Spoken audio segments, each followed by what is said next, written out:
originally planned this video, I assumed it's going to be a bit of me kind of making fun of some goofy fantasy weapon, but not only did this weapon actually exist in reality, but I think Privateer Press designed it in such a way they may have solved all the key problems with historical firearms. Today we're talking about the Cygnar Long Gunner. So in the artwork here from one of the rule books, the weapon these guys have is some sort of revolver rifle. Even though as I look at it, I was saying that they fix all the problems. I don't think the barrel actually aligns up with one of the chambers. Maybe just bad artwork, but anyway, we'll not worry about that particular aspect right now. But to understand how these things fit into history, we got to go and take a bit of a trip into the past. So this image right here comes from Colt's history page. And what you're looking at is the Colt Patterson revolver from 1836, and this was the world's first practical revolver. Now, if I look at a little bit more into the history of things, there were other multi-chambered firearms going back several hundred years, but they all kind of sucked. This one right here was the first one that was fairly reliable to use and became widespread in production for various uses. And it didn't take long, actually, for Colt to be like, well, this works pretty well as a pistol. What if we stick a longer barrel on it? And here you go. This is one example of this type of firearm, and other companies manufacture these things too. The problem you run into is why there weren't lots of them. Granted, several thousand of these types of rifles, if not more, were made. But there are some rather serious problems, and not too long after these came out, did other firearms basically prove to be better options. But let's take a look at what some of the problems were with these particular designs. And for the demonstration, we're going to use a run-of-the-mill Nerf blaster because I'm not going to go out and buy one of these historical replicas for a YouTube video. And yes, if you're curious, everything you've seen here, you can pretty much buy historical replicas of these 1800s firearms if you really wanted to. But one of the biggest problems with the early versions, like you see here with this one, is you still loaded each chamber in first with some black powder of some sort. You had a little wad, and then you put the actual round in. Something kind of like this, because I have actually some of these sitting up on my shelf. This one here is from the American Civil War era. And then on the very back of the chamber, you would go ahead and put some sort of priming cap or firing cap, whatever it may be, which would be struck by the mechanism of the firearm, thus causing the whole chain reaction and the bullet to be fired. However, when you had those particular designs of firearms, you had something called chain fire, where not only did the round that was in the chamber you wanted to fire go off, but other rounds may go off as well.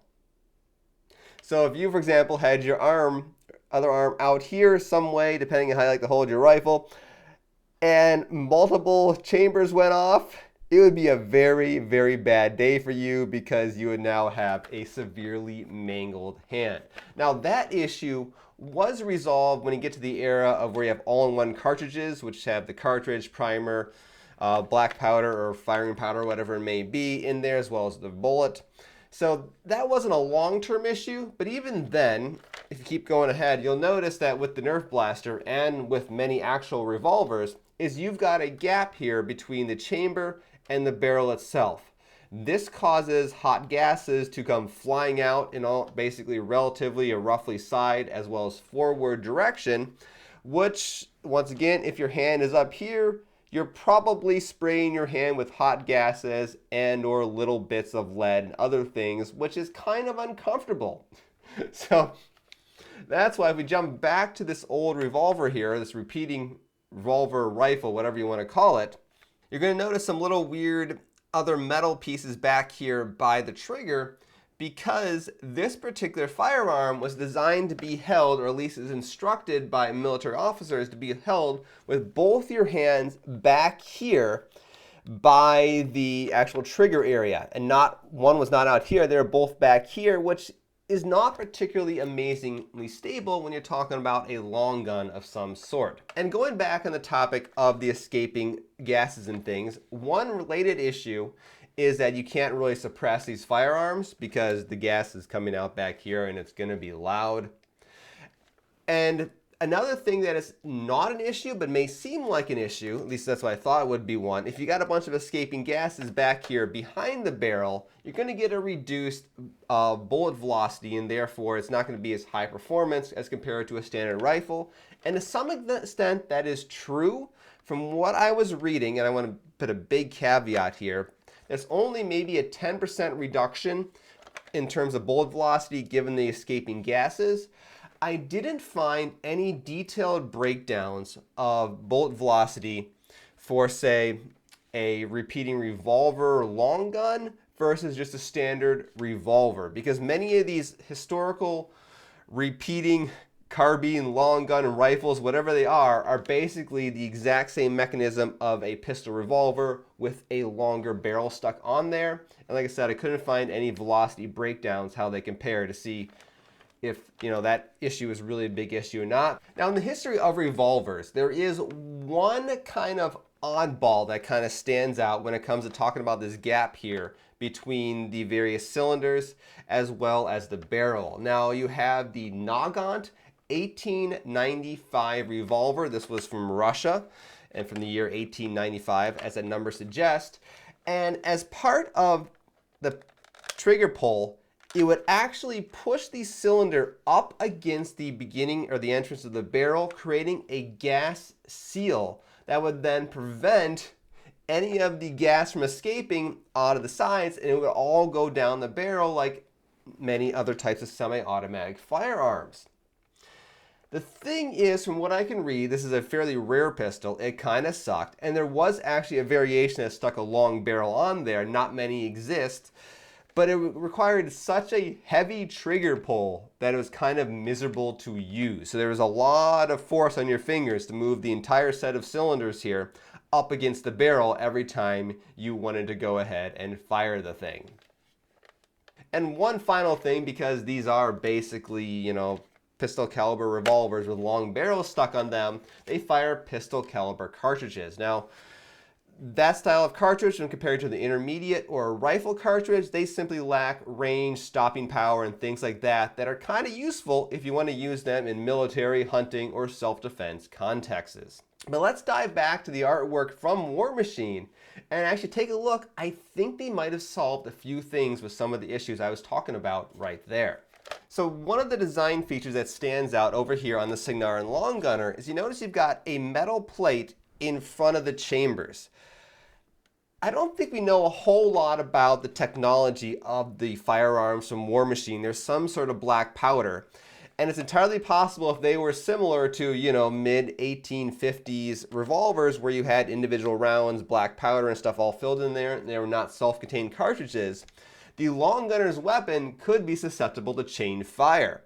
And the fact that you have a metal plate right there meant that if that happened, it would provide, at least in theory, some protection from the chain fire situation. Would it work well? I don't know, but it's an artistic design that may actually be helping that situation. Once again, it's artistic. Let's be very careful there. It may not work in reality, but the artist may have been thinking about that. Now, another thing that I find interesting about this particular artwork here is a trigger guard. I can't really see what's going on behind the trigger.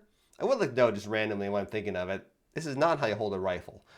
The stock is like hanging out somewhere way back here.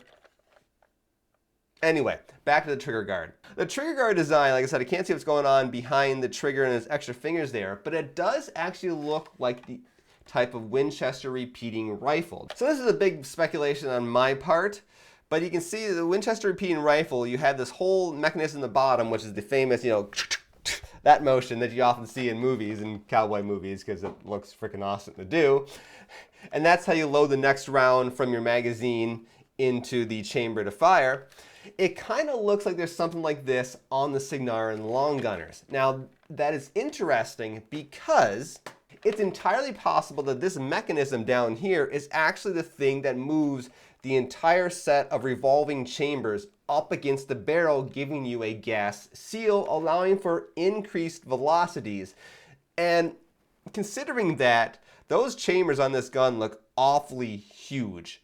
I have no idea what caliber the Cygnar weapons are. They're often probably pretty big because you got to punch through some like metal armor on warjack sometimes, and guys, some magical shields, I guess. That's a thing in Warmachine. Magical shielding is a real thing. So it's entirely possible, because this mechanism you would do here, if this was actually the process of basically pushing the chambers up against the barrel for a gas seal, that's a lot easier to do with a motion of your arm than it would be with just purely pulling on the trigger. And that kind of solves some of the problems that 1895 Noggin had. So it's interesting. It is interesting to think about. So ultimately, why don't these firearms really exist? I mean, they still exist, you'll see in a moment, because you can buy historical replicas, but even modern ones still exist. Because I showed you a moment ago, you have the Winchester repeating rifle. When this guy came out in the 1870s, it's basically a far superior firearm, and you flash forward a few decades, you start getting clip-fed and magazine-fed rifles, and at the end of the day, those options are far superior for pretty much every usage than some sort of revolver where you got to load in the rounds in the front one at a time. These things you see here that Cygnar and soldiers are carrying were really just kind of historically niche firearms that existed because nothing better was available, and that's even true to this day. Here's a screenshot from a video I found when I was doing research on this. This is from, you can see the video up there. This is a revolver that is available for sale over in Austria. And the reason for why you can still buy something like this over there and they're generally not found here in the United States is they kind of have goofy gun laws over there, and things are much more restrictive than they are in most of the states in this country. Firearms like this kind of make sense for them. Let me put this guy down. I think the discussion on this topic is done, and it went in a very, very different direction than I was expecting. So hopefully you found that interesting, and the fact that a random fantasy weapon not only existed, but might have actually been better than the real historical analogs if it was ever really built, aside from the fact that the barrel may not be aligned with the chamber. I just kind of noticed that when I was recording this video. That's a little awkward, guys.